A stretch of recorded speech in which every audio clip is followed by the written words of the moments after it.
everybody. Welcome to the Fire It Up with CJ show. We are going to be talking about something that 70 million people suffer from. Oh my gosh, it's insomnia. I actually was afraid of reading this book written by Sandra Kornblatt because I was afraid that even reading it would affect my sleep. Sandra, welcome. Thanks. I'm glad to be here. All right, so I want to ask you about your journey. So do you suffer from insomnia? I have insomnia, but I don't suffer from it anymore. So You let's don't? just put Okay. it that way. No, because when I run into insomnia, I have tools that allow me to chill out, to rest, Yeah. get the benefits of sleep, and welcome sleep if it comes. So it's not a problem when I have it. Right, so you're not all wound up about sleep. No. Okay. All right, so what was curious was I was researching a little bit about insomnia is the definition of insomnia because based on the definition, I think I do have insomnia, right? Like if you just aren't sleeping, if you don't get good sleep, it's insomnia, right? I mean, what is insomnia? My sense of it, and again, I'll let the medical experts define it how they want to define it, but my sense of it is if you are awake and you want to be asleep. I know there's lots of people who just would rather not sleep, would rather, work or watch their screens or whatever. So I don't consider that insomnia. It's just when you're like tearing your hair out and Like I wishing want to be sleeping. sleeping. Okay, so that's when you're having insomnia, of which I think all of us. That's why there's 70 million people.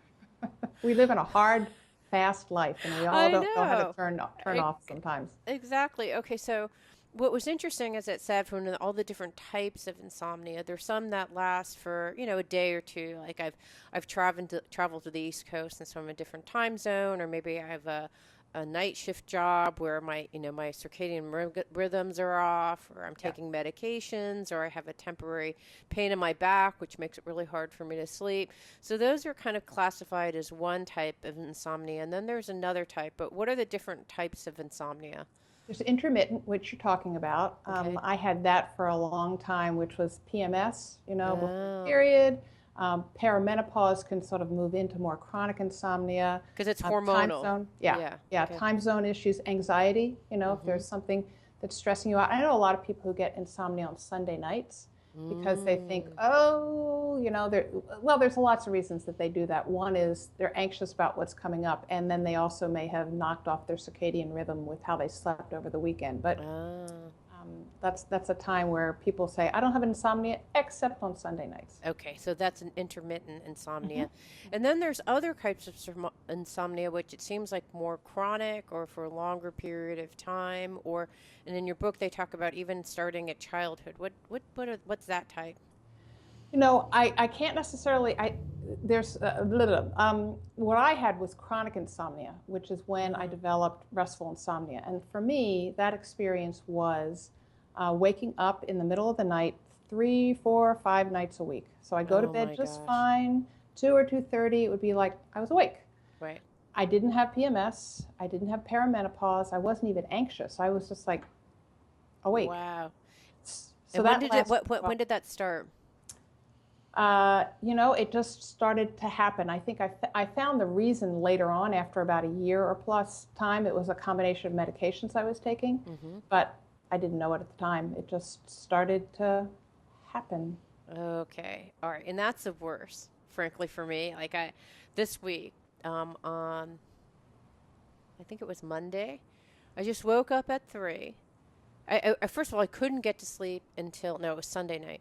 I couldn't get to sleep until like 1 o'clock.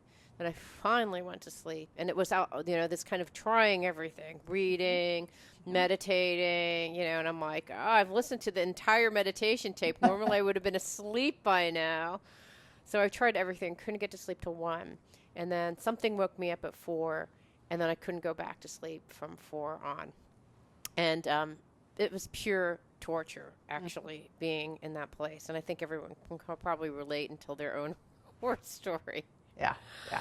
Okay, so when you say chronic, so you had that for over a year, it sounds like, where Yeah, you're waking up. Oh, like that's sleep torture. That's it was called. sleep torture, but I tell you, what happened was from it I developed restful insomnia.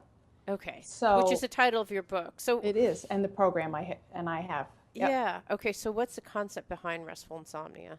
So Restful Insomnia is a program that keeps you from moving into that frustration about trying to sleep and counting the hours and figuring out what kind of cures to take and what you should do and how you could not disturb your partner who you hate because they're sleeping. Right. It's like, wake up and suffer with me. Yeah. So it's a way to get your power back and become empowered by developing methods to learn how to move into a really deep, renewing rest. Mm. And when you're able to do that, you get the benefits of sleep.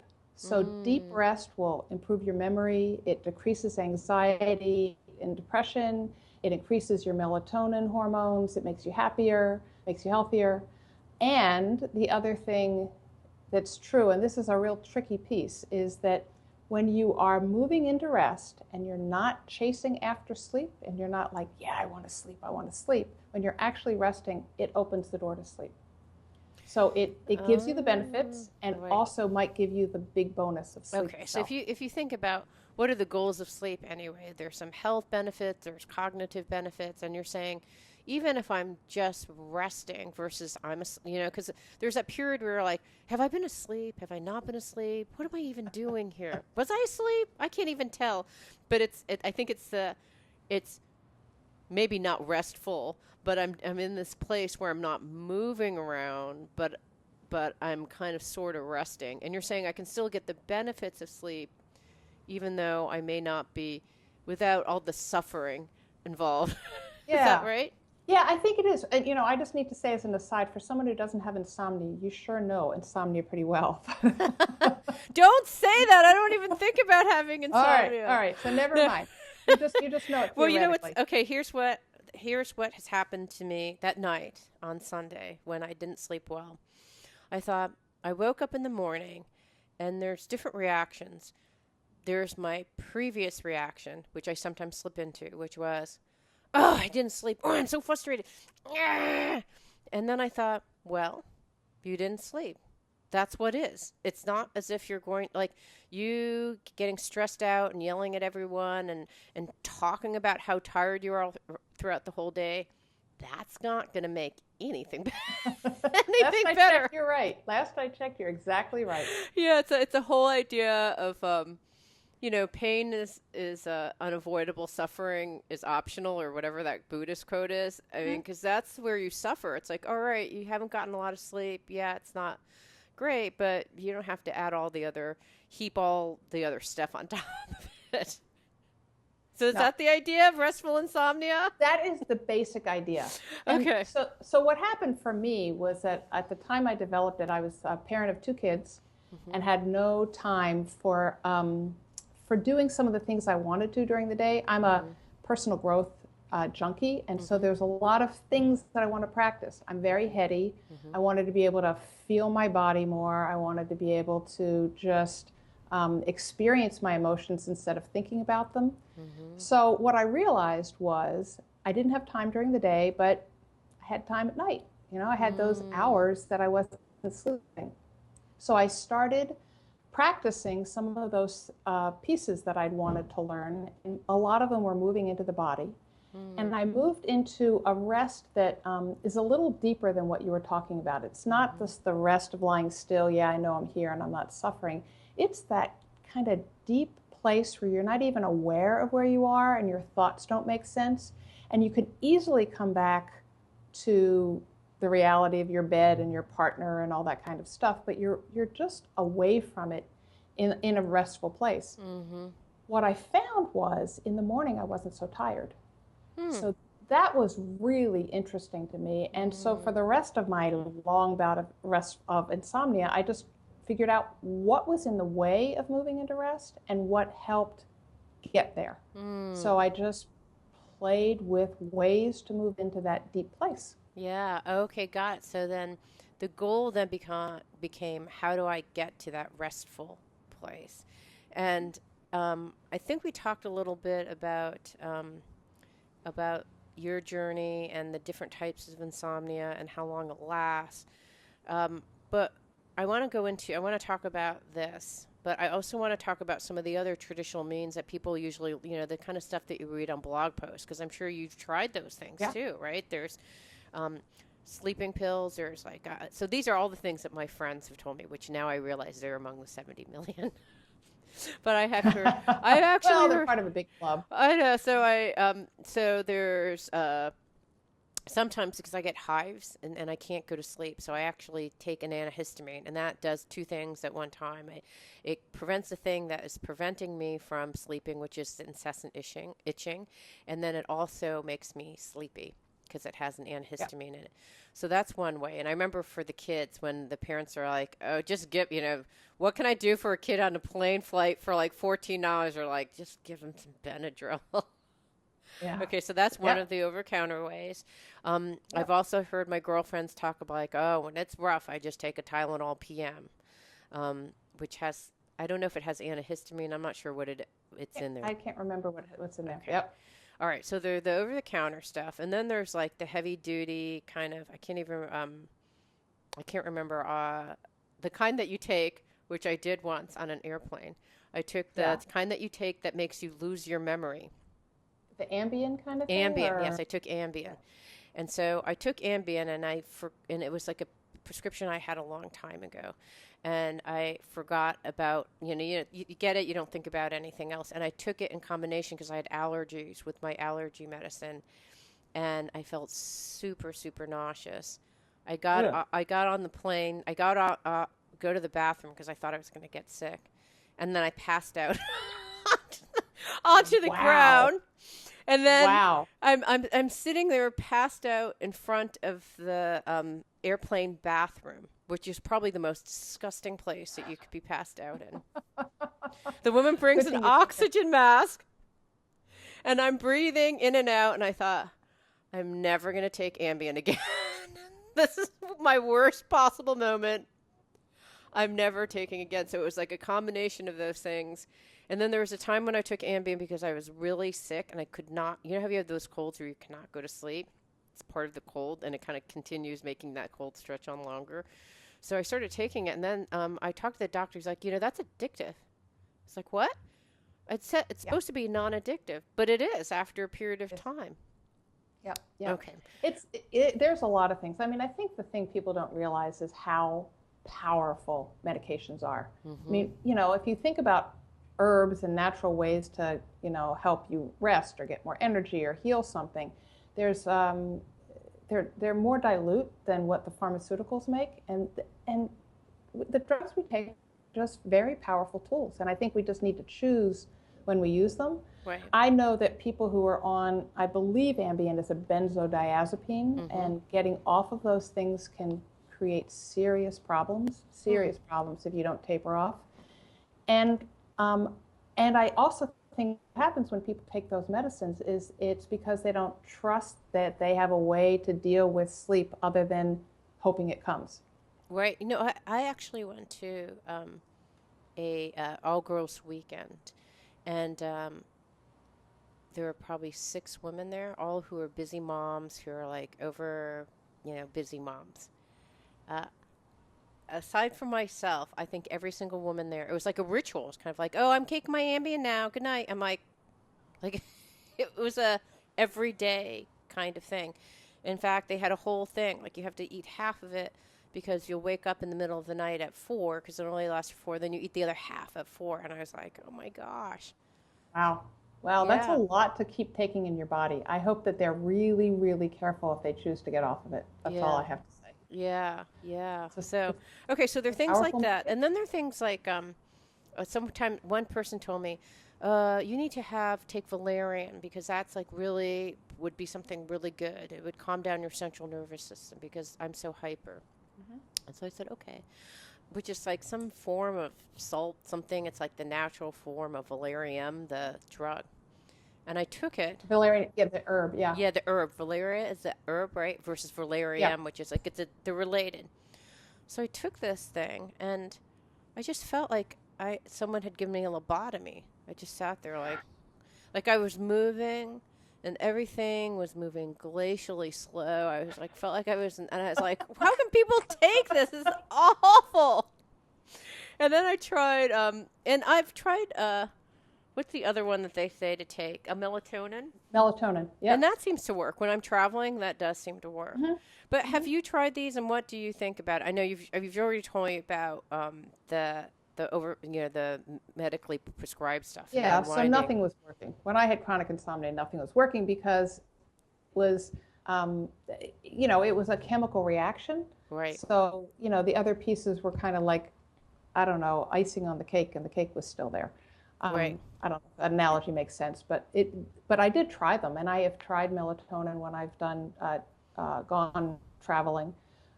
Melatonin is a powerful hormone. I think that it's amazing. It's amazing that we put it out. It's amazing that we're connected to nature so that it gets put out by your pineal gland, which is like right behind your eyes, and it gets put Oh. out when it gets dark, and it stops, your pineal gland stops putting it out when it gets light. So Mm. it's, we're connected to nature. It's Right, a gift.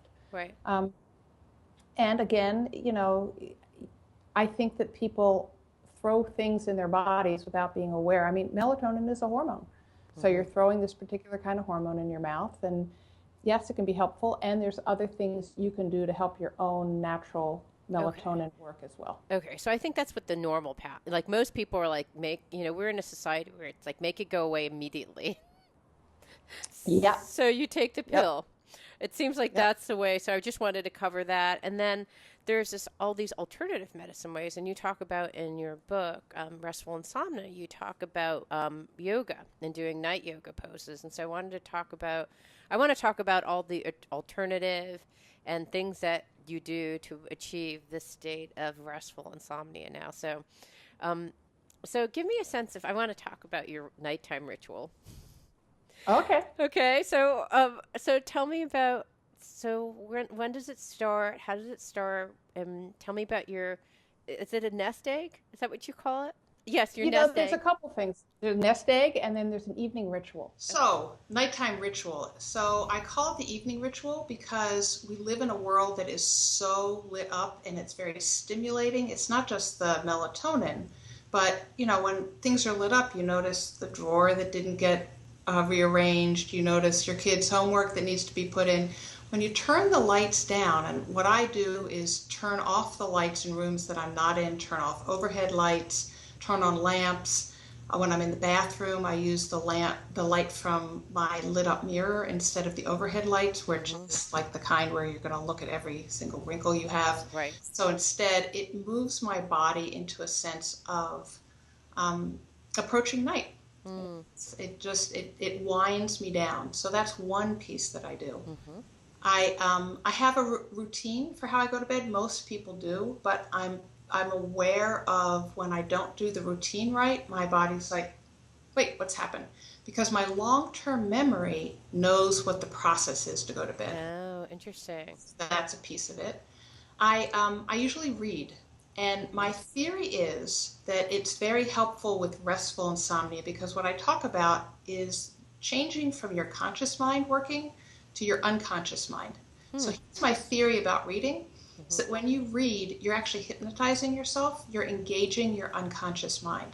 Hmm. I think that it really does help you let go of your thoughts and your Right. So it's a kind of it's also if you're unwinding your mind from the light, you're unwinding your mind from the thoughts by reading some other thoughts.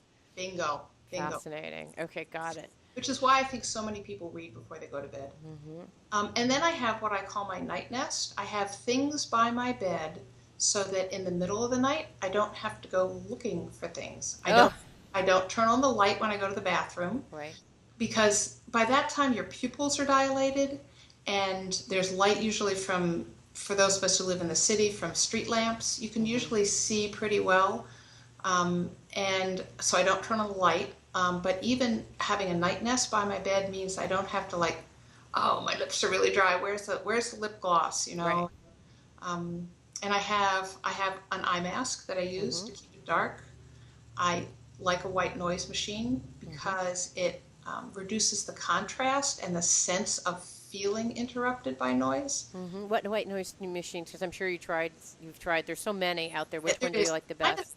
Mine is Marpac, and it's actually this tiny little fan inside this little cylinder, and you can move it around. Mm-hmm. And when I travel, I use the one that's on my phone. And the problem I have with they're getting better, but it used to be the kind that they had that were electronically based. You could hear, let's say there were ocean waves, and they would go Yes.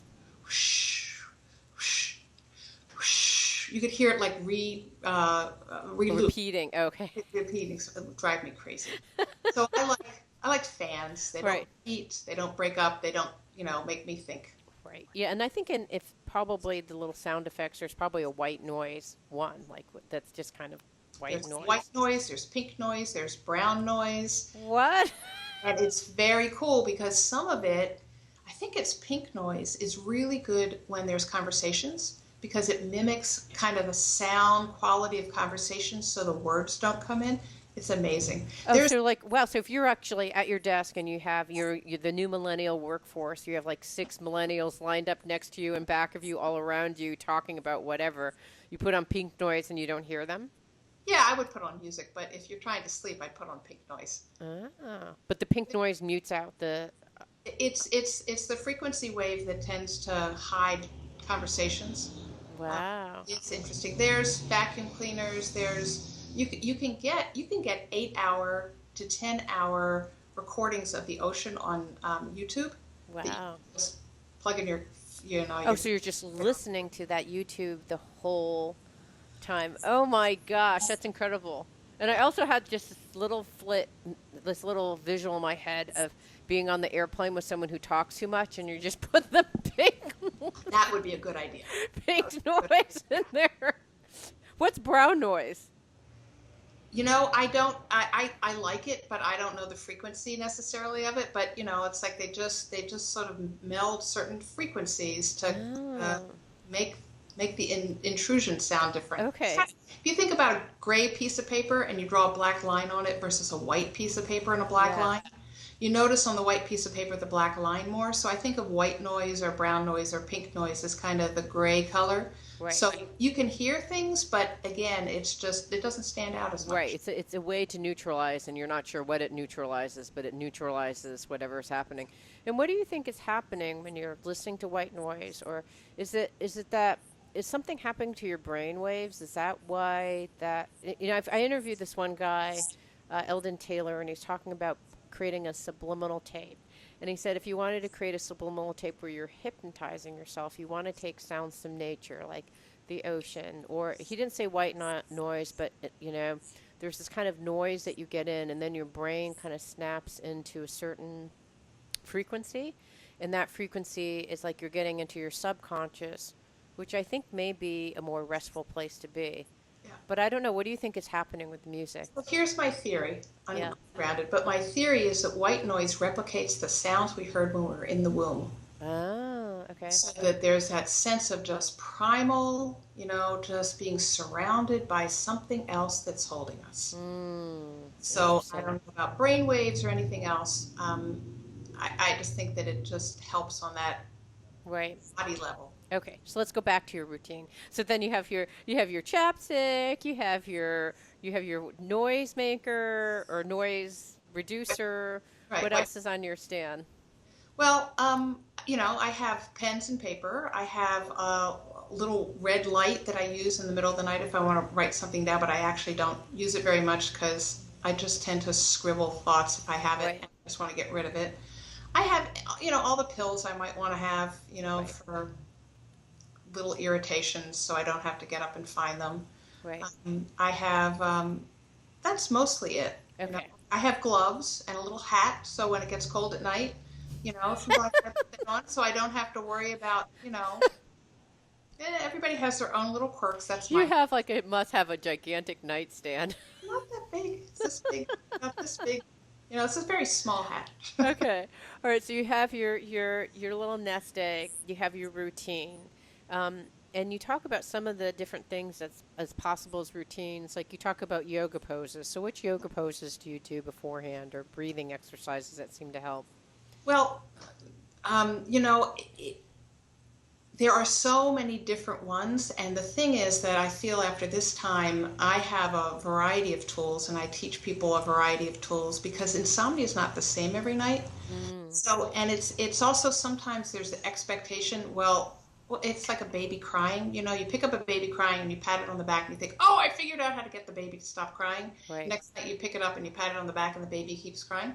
So it's the same kind of thing. It's like where you have a tool and it moves you into rest, and the next night you use it, it might not work. Okay. So the night yoga for me happened when I couldn't sleep, I would get tense and contracted, wanting Mm-hmm. to sleep, chasing after sleep, Mm-hmm. and I would try to relax, but I could only be aware of certain parts of me that were tense.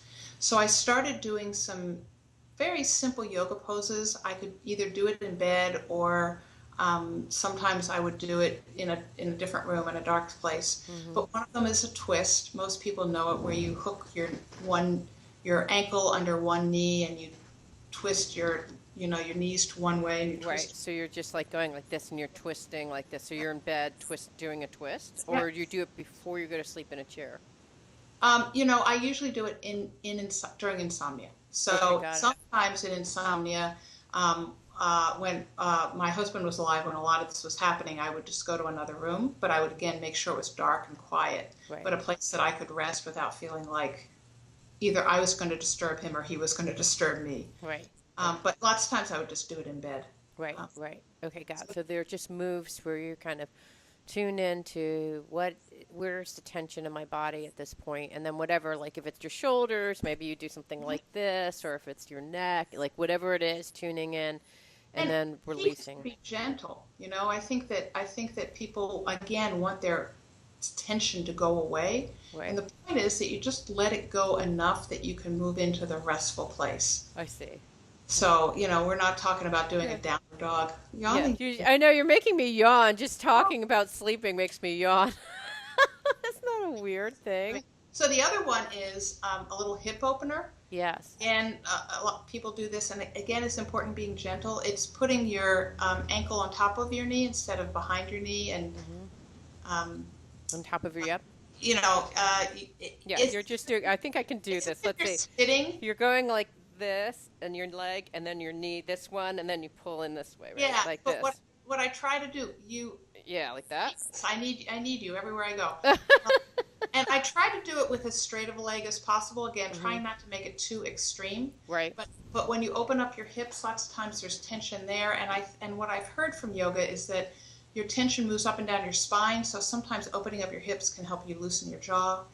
There's Yeah. some techniques I have for loosening up your eyes and your jaw. You hold so much tension in your face. Yes. So that's another one. Okay. I have jaw issues and probably eyes. Can you show me what it looks like when you're loosening up your jaws and your eyes? So one thing to do, people often think about opening their jaws by relaxing their lower jaws. Yeah. But a really interesting thing to do is to imagine your upper jaw releasing upwards. So imagine your Oh, teeth. wow, yeah. Yeah. And so that changes your whole structure of how you're holding your head. I'm going to close my eyes because I can feel it better when I do that. Right. So some of it is just simply just allowing your jaw to relax upward, which helps your lower jaw relax as well. And then Mm. you have your eyes closed, keep them closed. You can imagine that your brows are widening apart, that the furrow between your brow is relaxing.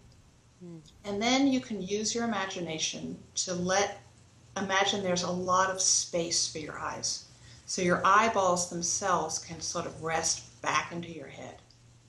And there's just room for them to relax. And that tends to relax your temples and your brow.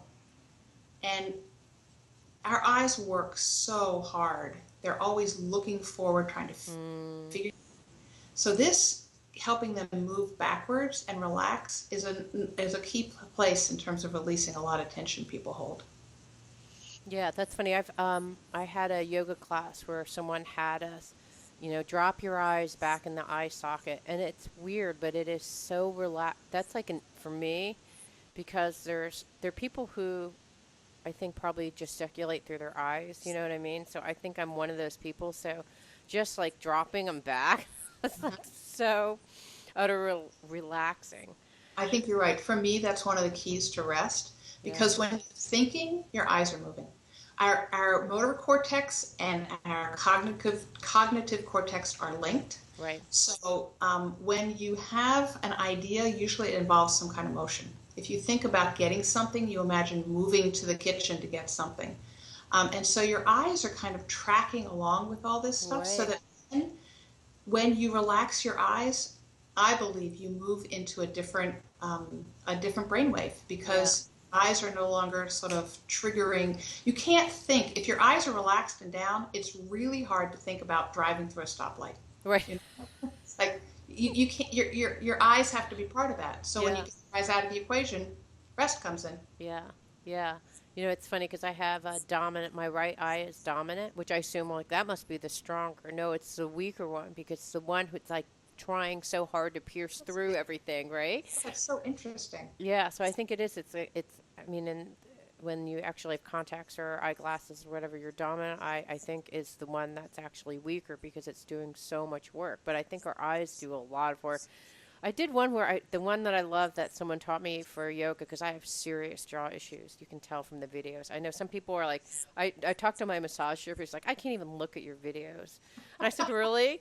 And she said, yeah, because your jaw is so tight, it just gets me uptight. I can't even look at Ah, and so I have big issues with my jaw. But she did this one yoga teacher one time told me do like draw O's with your mouth. hmm. So you go. So you're drawing O, and then you're drawing like imagine like a record player where it's going in and out like a record like this. Interesting. And then you do the Ferris wheel. Like it's a different. It's the Ferris wheel, record player, and then there's one. What's the other one? I can't remember there. I think there's three motions. It's the round, like in the horizontal plane, and the vertical plane, and I can't remember what the next one was. Just doing that little bit relaxed my jaw, so I'm going to Yeah. keep that suggestion in mind. Yeah, it's just, and I like the idea of the visuals where it's like, okay, you know, Ferris wheel, you know, like okay, this is like a real wheel, okay, and then there's a radio, you know, a record on a turnstile, which some young people may know, but it's going this way. Okay, so you may do some yoga poses, hip openers, releasing your face, or even releasing your face through your hand, from your legs. So those are some yoga poses.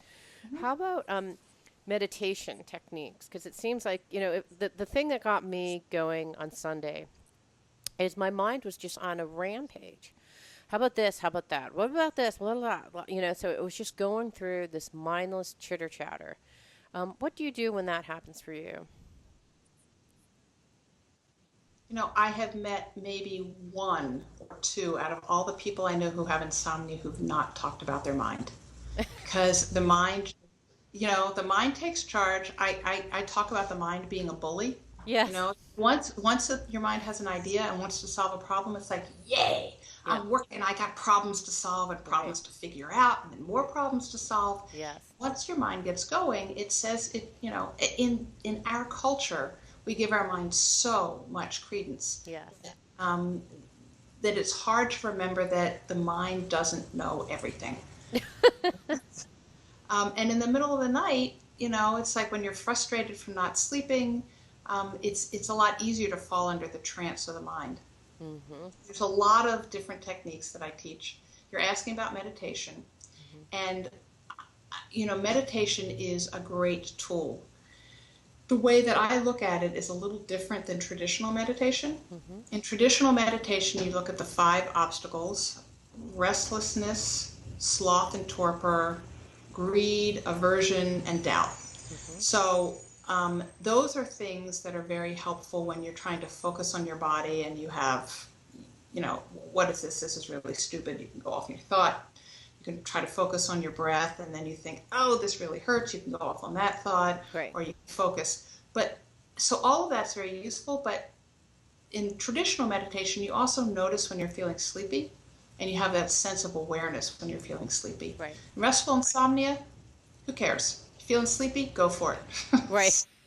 So it's again just sort of letting the awareness help you the way you want to help be helped, but Right. it's not that sense of pulling back and watching your mind completely. Mm. It's Can you give us a taste of one of your favorite meditations that you use when your mind is going crazy that we could try?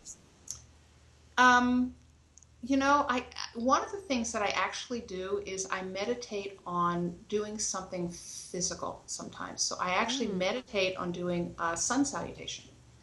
So, Oh, you oh, know, fascinating. yeah. So what I find is that it helps me move into my body. It gives me a rhythm. It gives my mind something else to think about. Because that's one of the other pieces in terms of your mind is if it's going to be active, you can give it something to be active about that's not going to trigger more thoughts. So some of this came Mm. back to the old thing, about counting sheep, which Yes. I think people are into. One of the things that I do sometimes, I had a huge scary night one night when I was reading on the internet that an earthquake was coming. How they Right. knew an earthquake was coming, I don't know, and it Right. wasn't true, but Right. I was like everywhere. Right. And my mind was just going so crazy. I had to focus it on something Mm-hmm. and bring it back. And what I did was I took a number like 13,254 and I counted backwards by like 23. Oh, wow. So it was a math thing. It made me think. What it did was that it stopped the sympathetic nervous system from cycling. So when I was Wow. thinking anxious thoughts, my body would get anxious, which would make me think more anxious thoughts. So I would think about something else, and my body was like, "Okay, nothing really serious is happening right now. I'll relax a little bit." And then there was less tension. Like, how long does it take when you use these things, or does it vary? Well, if it's not working, I pick a different tool. Right. So Okay. again, the whole point is to find moments. Well, during that really stressful night, that was fine. During that night, I was craving sleep because Mm. sleep felt like all of this stuff would go away and I would Right. just be out, and it wasn't happening. So what I was focusing on again was just moments of rest, because I couldn't make sleep come, but I could allow myself to have techniques that moved me into rest. And after a while, those little moments, when I came back into the anxiety, I would go back into a little moment, and sometimes I'd find a different path back to those moments. And after a while, they started getting closer together and building until I was just resting. And then after that, I was sleeping. Ah, interesting. I Okay. talk about 5 different big obstacles Yeah. with that people run into. One is the environment. There's some things in the environment people aren't even aware of that can Yeah. make a difference. The second is the body. Mm-hmm. We were talking about that a little bit with night yoga. Mm-hmm. The third is the mind, the emotions, and then a bigger picture. So, because Oh, okay. what happens when people have insomnia is they feel so isolated. Mm. They just feel so alone, and they try to solve the problems as if they're the only ones in the world who can solve it. They forget that they have friends, or they have family, or that they have a spiritual connection, or that they're part of nature. So those are tools again that help you get out of that the bully of the mind into another place where there's more room for rest, which means Ah, okay. So I have a dear friend who's been struggling with figuring out where she's going to live. I'm going to live here. Am I going to live there? I don't really feel like I ever have a sense of home.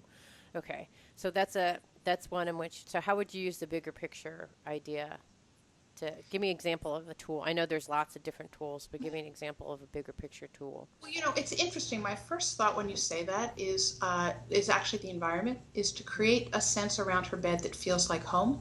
Mm, So things that are familiar, nature scenes, things that sort of bring her body back down into that sense of belonging somewhere. Uh, mm, and that is also the connection to the bigger picture. I mean, there's things that I would suggest that she could, if she's good at visualization or she's willing to try, mm-hmm, to move into a place of having an energy that knows more than her mind knows, mm-hmm. and tapping into it and developing a level of trust and developing a sense of a symbol that she can figure out later that might mean moving towards home. I think sometimes what we expect when we connect to a bigger sense of Mm, ourselves is that it's going to say, "Okay, you should do this," right. and our conscious, sort of like it'll talk to us as if it's a conscious mind, But I think that having that trust and that sense of door opening is a great way to let go of the belief that we can figure everything out with our minds. Mm. And, but you have to be open to symbols, communication, a sense in your body that, perhaps she'll have, if she's kinesthetic, there might be a sense in her body of what it feels like to be home, that when she goes to someplace, she can see if her body has that sense. Okay, got it. So it's almost, so when you talk about the bigger picture, what I'm gathering from that is, you know, it may be, your connection with divinity and saying, I don't know, this problem is keeping me up, where to find a home. If I just connect with divinity and say the answer will come to me maybe now, maybe never, maybe, a month from now, please give me a signal, and just sitting there waiting. And if you were just waiting, you may just fall asleep as you're waiting and And connecting to some bigger presence. the break. I mean, the thing is, we think our minds need to be used all the time. We don't use our arms all the time, Right. So, Right. so it's just basically allowing your mind to have a break as well. Right. So your Right. mind rests. Right. So I think we talked about the bigger picture. We talked about emotions, like I'm afraid of, the earthquake. We talked about the body through doing yoga poses, because when your body is relaxed and there's not holding tension, that allows your mind to relax and everything else to relax. You're And right. then we talked about mind. Is that the mind chatter? Is that what you meant by mind? Mind chatter, yep. So the mind being in charge, the relationship you have to believing everything your mind says. Okay. You know. And the other one that it seems to that I read about, and I think almost everyone talks about, is worry. I'm Mhm. worried about blah blah. I mean, the earthquake was one of those. But do you have any techniques that you use when you're worrying about your kids, worrying about a friend who's ill, worrying whatever, financial issues? What do you usually do when you have a worry?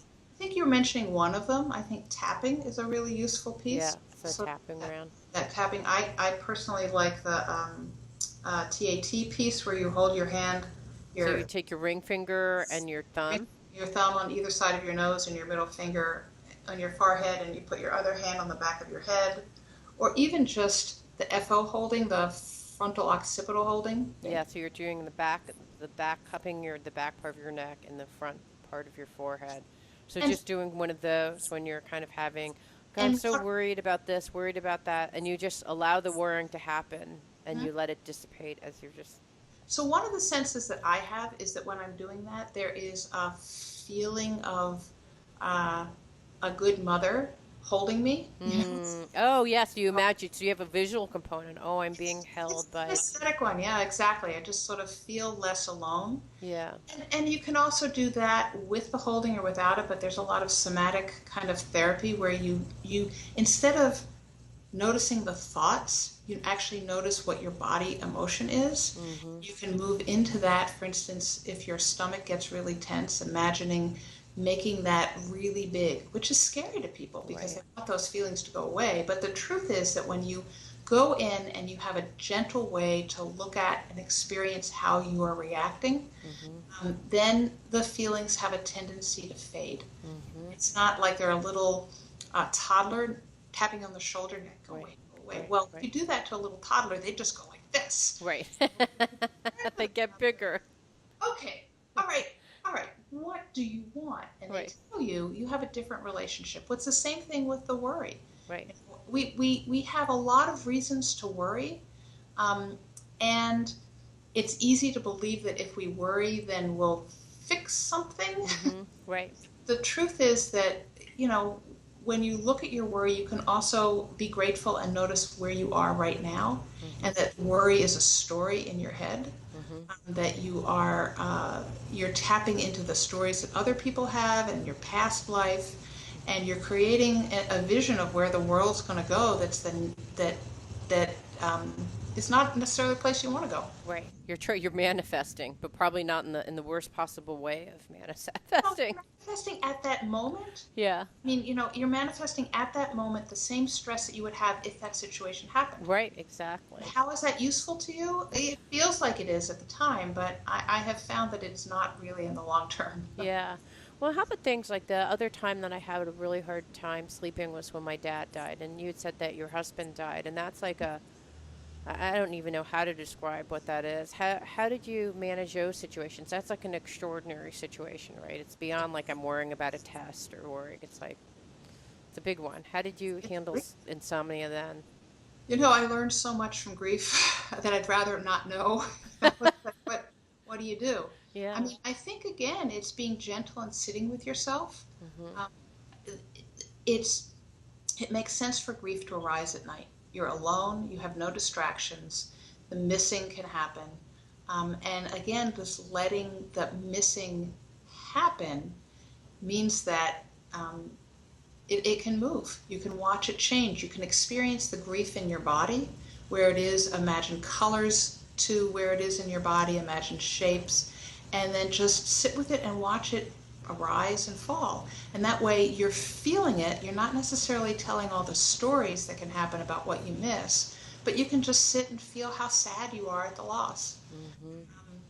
There's a great little analogy that I read somewhere, probably on Facebook, that someone talked about when someone first dies, it's like being thrown off a ship and there's just a huge storm and there's waves left and right. And after a while, the waves come down and then all of a sudden there might be a big wave you don't expect. But Right. sometimes you just have to ride the waves. Right. And it doesn't feel like they will fade, but I've had several people die in a very short period of time that were close to me, and I still feel sad, and life continues. It's like there's Hmm.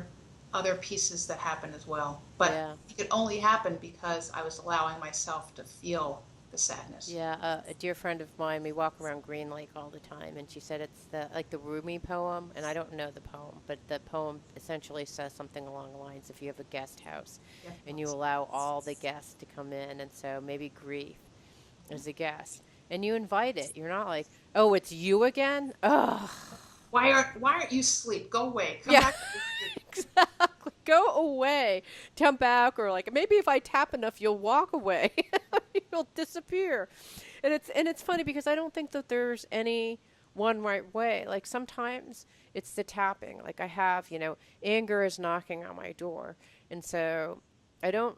I try to tap. It's like I don't really want you to be here, right? Or tap or do these energies where I feel it, but I'm not, I'm still don't want it to be there. Mhm. But there's this moment where I don't think I'm quite there yet, where you're like, oh, Anger, come on in. Hey, how are you doing? Tell what's going on with you? Like I'm not there yet. I Oh, love that you're there it's all so the time. good to see you. None of that's happening. But I think that there's a possibility. I mean, I just, it was almost when she said that I became aware that of all the things I didn't do, right? Like if I had a guest that I love, be like, oh God, it's so good to see you. Come on in. Oh, tell me what you've been up to. Yeah. But when any of these things knock on the door, I'm like, what? You again? Ah, you know, very different kind of relationship. So if you have any solutions for moving in that new direction, please tell me. Interesting thing, and I don't think this is going to be a surprise to you, but you can also sit with your resistance. I know that there's people in the middle of the night when Yeah. they start that in between place where they don't want to do anything because that would be work. They just want to sleep, but they're not sleeping. Or even that there's not a lot of emotions coming up. You can just feel that sense of tension and resistance. That's an experience as Ah, well. right. To just even go into like, okay, I'm inviting you in, but I'm still going to be tense, but I'll watch the tension. Yeah, yeah. It's not easy. Right. Maybe that's an immediate, that's like an intermediary step between that and like embracing with love and like, come back tomorrow, you Right. know? Go away and come back tomorrow. Exactly. All right. Well, these have been fabulous. So I think we've talked about bigger picture issues, emotional, environmental. Environmental was the nest egg, those kinds of things, right? Body and mind. So I think those are all kind of. And what I like about it, and because I read in preparation, I like the way that you segmented it out because I don't think people have really thought about those. They talk about environment. I've seen that. I've seen emotions, but they don't talk about the body, and they do, but they don't put it in that frame. But I think that's a simple way of thinking about it. Glad you liked it. Like Yeah. it. Yeah. Yeah, Okay. I think there's one more piece, and that is trying to sleep. So I think that accepting the fact that trying to sleep is going to keep you awake is another key piece that helps sort of wrap all these pieces together. Okay. So if you're not trying to sleep, what are you doing? Trying to like, what are you doing? You're being to rest. You're just allowing that rest can happen and that can heal you. Okay. So what does that look like? Oh my God, I really want to get to sleep. Oh no, I need to just try to rest. So what, what do I do? I think you just do the techniques and so for instance, if you do a progressive relaxation exercise, have you ever done one of No, those? So where some people start where you squeeze and relax your toes and then Oh you yeah, and then you squeeze and you go throughout your whole body. Yeah, tense and I relax. know Yes, lots of people who've done them and they hate them because they don't make them sleep. right. So the whole idea is to do something like that or do it with your breath or do a visualization where you're just moving into that place of rest. Right. And knowing that that is going to fill many of your needs instead of watching the clock and saying, it's been 20 minutes, that relaxation exercise didn't work. Ah, It's like you rest is about letting go. So as soon as you have the idea of trying to sleep, not letting go. It's a ah, paradox. right. So you So basically just say, "Oh, I did the squeeze thing. It didn't work. Okay, what's the next thing? Oh, I'll do that yoga pose. Oh, still not asleep. Okay, what's the well, it's next not stressful even thing? matter about not being asleep. It's about noticing what rest feels like to you. So it's Ah, opening that door. What does it feel like to have done the progressive relaxation exercise when your shoulders are relaxed? ah, Is loose. What does that actually feel like? And just sitting with that instead of going from one thing to another to try to sleep. Because again, once you have a goal of trying to sleep, your mind is engaged. ah. Okay, so it's just to if the goal is to relax, I'm like, oh wow, look, my shoulders are so much. I'm noticing that I'm breathing differently. Oh, okay. Still not asleep. I mean, that's what would happen in my head, but what would happen for Yeah, you? it comes back. It might come up. It's like we're human. We're Right, not going to be magically transformed. There are some times that I have insomnia when I first wake up and I go, oh, damn, I right, really wish I was sleeping. And then right. I go, okay, I'm not. Now I go back into the tools. And some, you know, well, when I was having that earthquake anxiety, I just wanted to sleep because I didn't want to feel any of that. Mm, So it would come up. And so I had to remind myself that I was resting instead. okay. So it's not a matter of beating yourself up for having the, I see. Like sleep isn't happening, but I'm resting. So who cares? yeah, Ah, okay, got it. So yeah, accepting what is. Oh yeah, that thing. yeah. So easy to do all the time, right? Yes, exactly. All right, restful insomnia. We've been talking to Sandra Kornblatt, and in this book are all a whole bunch of ideas, of which we only have covered like 1/10. And tell us about the workshop that you're teaching and how people can join that. I have a couple of workshops, some online tapes, but I also have one that I'm doing right now called Tools to Dive Deep into Rest, Mm, and it's a video series of online course that goes through all the obstacles and gives tools and techniques that help you learn how to pull out the ones that are right for you. right, because as you said, there's like not one tool. It's not like you're going to pull out the hammer each time and it's going to work. So I'll actually have. I mean, how many different tools would you have in So are you going to take everything in the book and offer it in the workshop or a subset of them? We would be very busy. There are so at least 20 tools that I Okay. teach in All the right. If workshop. you have 100 tools, that should be enough, right? They give you the baseline, especially some of them, when even you have one tool for each of the Five obstacles, categories. Yeah. have a place to work from. Yeah. Okay. Cool. So then, how do they sign up for the class? They can connect with me through my website, restfulinsomnia.com, or Sandra at restfulinsomnia.com. It means so much to me that you're listening to the show. I would love your support in any way by giving me comments below or to subscribe to the show or share the show with friends. Thank you again for your support. Love and blessings.